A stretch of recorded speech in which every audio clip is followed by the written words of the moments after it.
자, 이제 메일 정리 노트 9회차 시작할 겁니다. 오늘의 메일 정리 노트는요, 지문에 중요한 내용들이 많으니까요, 반드시 한 번 더 보시고 정리를 해두셔야 됩니다. 왜냐하면 투자로는요, 여러분들 중요한 지문들이 많이 들어있거든요. 그래서 제가 지문도 많이 넣어놨으니까요, 함께 보고 잘 정리하셔야 됩니다. 1번입니다. 자, 여러분, 제가 앞선 수업 시간에도 계속 해드렸던 노래 기억하셔야 돼요. 손이 가요 손이가 할인연금 수지법의 순내지 어림셈법의 승수법과 수익률법 있죠. 그런데 승수법과 수익률법은요 무슨 관계예요? 역수관계이다 라고 정리를 하셔야 되죠. 왜요 쌤? 물어보신다면은 순소득 승수 하나만 가지고 오죠. 순소득 승수는요 뭐에 대한 뭐예요? 순영업 소득에 대한 총 투자액이고, 제가 말씀드렸던 게 역수관계에 있는 게 뭐예요? 종합자본 환원율인데, 종합자본 환원율은요 요 순영업 소득과 총 투자액을 뒤집은 게 역수라고 말씀드렸죠. 그래서 총 투자액에 대한 어떤 거예요? 순영업 소득이라는 거지. 그래서 지금 승수가 붙어 있는 요게 승수법이고, 종합자본 환원율이 뭐예요? 이게 수익률법이라고. 수익률법이라고. 그래서 승수법과 수익률법은요 서로 어떤 관계? 제가 늘 써드리죠. 역수관계이다를 잘 정리를 해 두셔야 여러분이 나중에 수익률법에 대해서 물어보셔도 이게 승수법을 통해서 수익률법을 풀어낼 수가 있는 키워드가 되니까요. 꼭 기억해 두셔야 됩니다. 역수관계입니다. 자, 2번입니다. 채무불 이행률은요.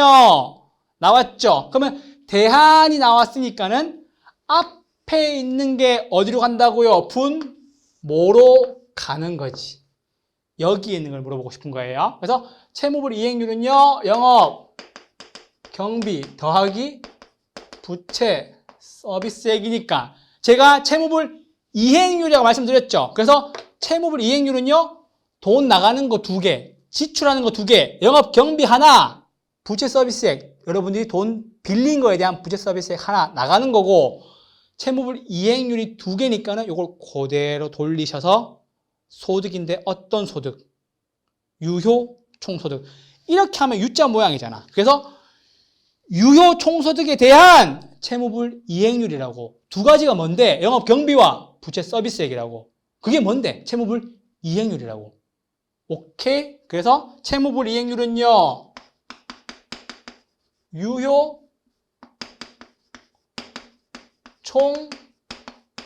총소득에 대한 영업 경비 더하기 부채 서비스액이다 라고 정리하시고요. 제가 총소득이 총자산 회전율과 영업경비 비율에서 나오지만 유효 총소득이라고 콕 집어서 나오는 것은요 어디밖에 없다? 채무불 이행률밖에 없다라고 반드시 요거 유효 총소득이라고 외워달라고 말씀드렸어요. 제가 괜시리 여러분 채무불 이행률이다라고 정리를 해드린 게 아니에요. 그래서 채무불 이행률은요 영업경비와 부채 서비스액이 분자 위로 올라가고 이걸 그대로 돌려서 총소득인데 가능 총소득 아니고 무슨 총소득? 유효 총소득. 반드시 유효 총소득 와야 됩니다. 그거 꼭 기억해 주세요. 채무불 이행률이었습니다. 3번입니다. 순영업 소득에서 세전 현금 흐름을 차감하면 무엇을 구할 수가 있을까요, 여러분? 순영업 소득에서 세전 현금 흐름을 차감하면요 구할 수 있는 거 뭐예요? 부채 서비스액을 구할 수가 있죠. 그리고 부채 서비스액은 제가 꼭 외워달라는 거, 암기해달라는 거 뭐 있었어요? 동의어, 원리금, 상환액 또는 저당 지불액. 그리고 요건 아시죠? 원금 더하기 이자를 우리는 부채 서비스액이다 라고 얘기를 하고요. 부채 서비스액이라고만 지문에 나오는 것이 아니라 원리금 상환액이라고도 지문에 나오고 저당 지불액이라고도 나오고 나중에는 원금 더하기 이자가 부채 서비스액이다 라고도 나옵니다. 어디서요? 계산 문제에서는 특히나 더요. 아시겠죠? 그래서 부채 서비스액이 정답이고요. 4번입니다. 세전 현금 흐름은 순영업 소득에서 무엇을 뺀 소득이다 라고 나왔는데요. 무엇을 뺐을까요? 역시 위에 있죠? 부채 서비스액을 뺀 소득이다. 제가 3번과 4번 두 번 연속한 이유가 있어요. 부채 서비스액은 지문에 굉장히 잘 등장하고 다양한 각도로 부채 서비스액을 볼 줄 아셔야 돼서 제가 강조드리는 거고요. 세후 현금 흐름은 세전 현금 흐름에서 뭘 빼야 되는 거예요? 영업 소득세를 뺀 거죠. 제가 소득세라는 거에 힘을 준 이유가 있죠. 여기에 영업 경비가 들어와서는 안 된다는 거. 영업 경비는 유효 총소득에서 영업 경비를 빼서 순영업 소득 구할 때 쓰는 거기 때문에 그렇습니다. 그래서 세전 현금은요, 순영업 소득에서 부채 서비스액을 뺀 거고, 세후 현금 흐름은요, 세전 현금 흐름에서 영업 소득세를 뺀 것이죠. 그렇게 정리해 두셨으면 좋겠습니다. 자, 이제 5번 볼게요. 5번입니다. 순형가법, 내부 수익률법, 형가회수기간법은요. 화폐의 시간 가치를 고려한다 안 한다? 화폐의 시간 가치를 고려한다 안 한다? 고려한다 라고 해주시면 되세요. 제가 고려할 수 있을 때 고려하세요 했던 거 기억나시죠? 그래서 순, 내, 시, 형가회수 기억하시되 순형가법에 붙어있는 게 하나 더 있죠. 뭐 있었어요? 연, 평균, 순형가법 또 하나 추가로 기억해 놓으시면 좋겠네요. 실제로 시험에 이게 제일 많이 나왔는데 혹시나 연평균 순형가법이 나오는 경우가 있으니까 연평균 순형가법 역시 시간 가치를 고려한다는 거죠. 왜요? 얘네들은 할인현금 수지, 즉 DCF법에 들어가는 거니까는 당연히 미래의 현금 유입을 현재로 가지고 와야 되니까 이 시간 가치를 고려할 수밖에 없겠네요. 왜? 미래에 있는 가치를 현재의 가치로 재평가해야 되니까. 그래서 시간 가치를 고려하는 거예요. 아시겠죠? 그렇게 정리하시면 되고요. 순형가법은요. 무엇보다 크고 수익성 지수는 어떨 때보다 클 때 투자 가치가 있다 라고 했는데요. 제가 투자 가치가 있는 7가지 다 정리해 드렸어요. 앞선 시간에. 그래서 순현재 가치는요. 뺀 값이니까 뭐보다 커야 돼요? 0보다 커야 되는 거고 수익성 지수는요. 나눈 값이다 보니 뭐보다 커야 돼요? 1보다 커야 되는 거죠. 그래서 쌤, 뺀 값이 뭐예요? 라고 얘기를 한다면 현금 유입에서 현금 유출을 뺀 값이니까 당연히 0보다 커야 투자가 될 거고요. 수익성 지수는요. 당연히 유출에 대한 유입이니까 이게 역시 1보다 커야 당연히 투자 가치가 있겠죠. 1보다 크다는 말은 유입이 더 많다는 이야기일 거니까요. 이해되셨죠? 그래서 순형가법은 0보다 클 때, 수익성 지수법은 1보다 클 때 투자 가치가 있다 라고 정리하시면 됩니다. 자, 7번입니다.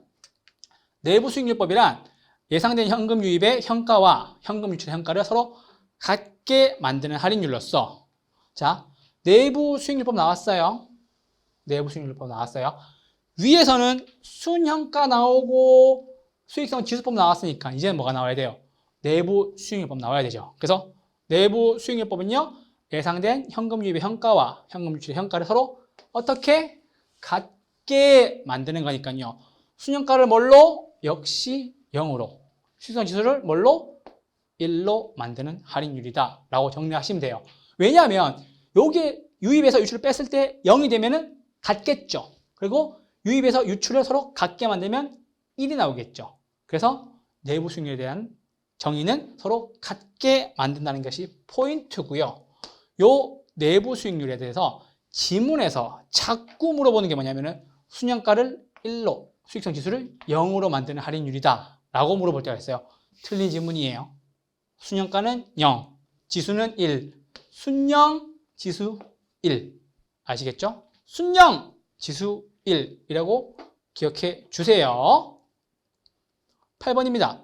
대부 비율 나왔습니다. 대부 비율은요, 대한이란 말이 나왔으니까는 앞에 있는 빈칸이 어디로 와야 된다고요? 분모로 와야 되겠지. 앞에 있는 빈칸이 어디로? 분모로 오는 거지. 왜? 대한으로 읽으면은 앞에 있는 빈칸이 분모로 오고 위에 것이 부채로 올라오는데, 대부 비율은요, 뭐예요? 부동산에 대한 가치이고, 다른 말로 하면 부동산의 가치이고, 다른 말로 하면 내 돈과 남의 돈을 더한 값이 되고, 또 다른 말로 하면은 뭐가 되겠어요? 총 투자액이 될 수가 있겠네요. 아시겠죠? 여러분들이 이해하기 쉬운 게 내 돈, 남 돈 더한 게 부동산의 가치. 가치는요, 총 투자액인 거지. 그래서 대부 비율은요, 뭐예요? 부동산의 가치에 대한 뭐의 비율? 부채의 비율이다라는 거. 그런데 여러분, 부채 비율이라는 말이 나오면은 뭐만 써야 되죠? 내 돈만 써야 되지. 그쵸? 왜요? 요게 지분이니까.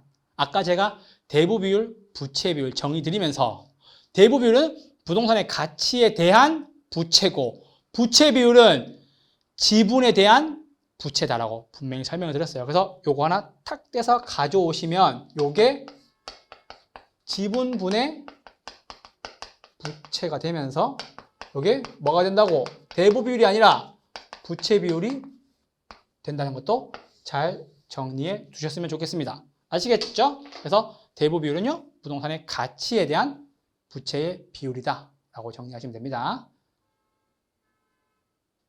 자, 9번입니다. 내부 수익률법에서는요, 투자 판단 기준을 위한 할인율로서 내부 수익률을 쓰는 거예요? 요구 수익률을 쓰는 거예요? 그거를 물어보는 질문이에요. 그런데 내부 수익률법에서는 구하기가 쉽죠? 왜요? 내부 수익률법에서는요, 할인율 또는요, 재투자율로서 쓰는 것은 똑같다고 말씀드렸죠. 내부 수익률법에서는요, 뭐 쓴다고요? 내부 수익률 쓴다고. 즉, 기대 수익률 쓴다고.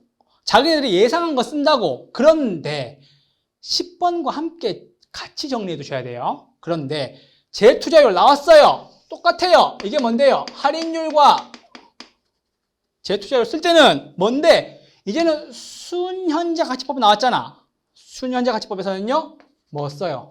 요구 수익률을 사용하고, 내부 수익률법에서는요, 뭐 쓴다고요? 내부 수익률법을 쓴다고. 9번과 10번을 같이 정리해 두셔야 덜 헷갈려요. 지문이 이렇게도 나오고 이렇게도 나온다는 거지. 할인율이든 재투자율이든 내부는요, 내부 쓰는 거고, 할인율이든 재투자율이든 순현가는요, 뭐 쓴다고요? 요구 수익률 쓴다는 거 반드시 정리해 두셔야 됩니다. 아시겠죠? 그래서 재투자율이 됐건 할인율이 됐건 순현가법은요, 요구 수익률, 내부 수익률법은요, 내부 수익률을 씁니다. 자, 그리고 11번 화폐의 시간 가치를 고려하는 투자 분석 기법. 요거 되게 중요해서 가지고 온 건데요. 순, 내, 지 나왔고요. 해수기간법인데 해수기간법이 단순이라고 나오는 경우도 있고요. 현가라고 나오는 경우도 있고요. 그리고 그냥 회수기간법이라고도 나오는 경우도 있죠. 시험에 다 나왔던 거예요. 근데 우리는 시간 가치를 고려하는 건 이 중에 한 가지밖에 없죠. 뭐요? 현가. 쌤, 현가가 뭔데요? 현재 가치. 그러니까는 당연히 시간 가치를 고려하려면 현재 가치로 회수하는 기간법을 쓰는 것이 뭘 한다고요? 시간 가치를 고려한다고. 화폐의 시간 가치를 고려하는 것은요, 순현가, 내부 수익률법, 수익성지수법, 현가, 회수기간법, 그리고 제가 아까 잠깐 언급드렸던 순현가법에서 나온 거 연평균, 순현가까지 정리해 두시면 완벽하겠네요. 아시겠죠? 그렇게 해서 화폐의 시간 가치 고려하는 거 순내지, 현가, 회수기간법, 연평균, 순현가법이었습니다. 자, 마지막입니다. 종합자본환원율은 역수래요. 뭐의 역수예요? 승수 나왔으니까 얘는 승수의 역수니까 종합자본환원율은요 당연히 수익률법이 되겠네요. 그쵸?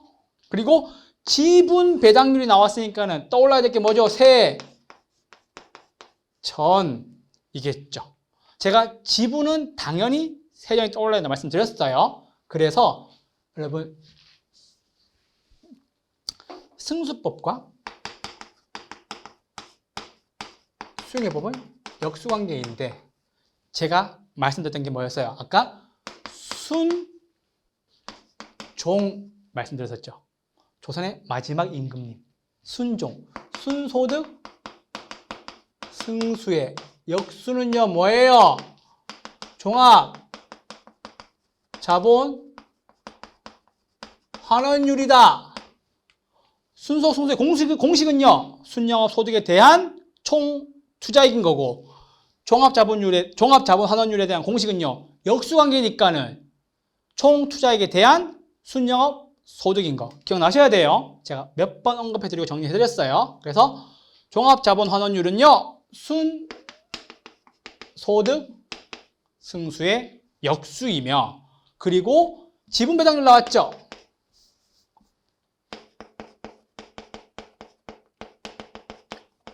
지분배당률 나왔죠. 요 지분이라는 말이 나오면요 총이란 말이 나오면 안 되고 그쵸? 일단은 나오면 안 되고 언제나 지분이라는 말이 나와야 되는데 이 지분배당률의 역수는요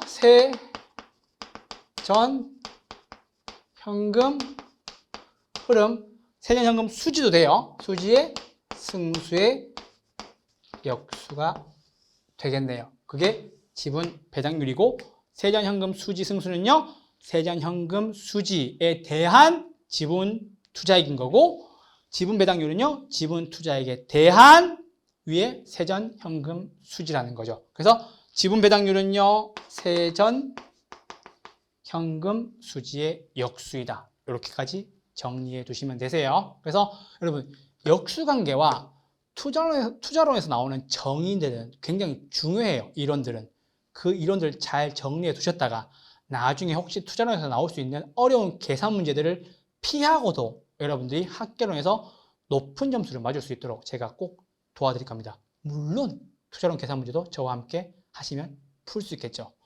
오늘도 수고 많으셨습니다. 감사합니다.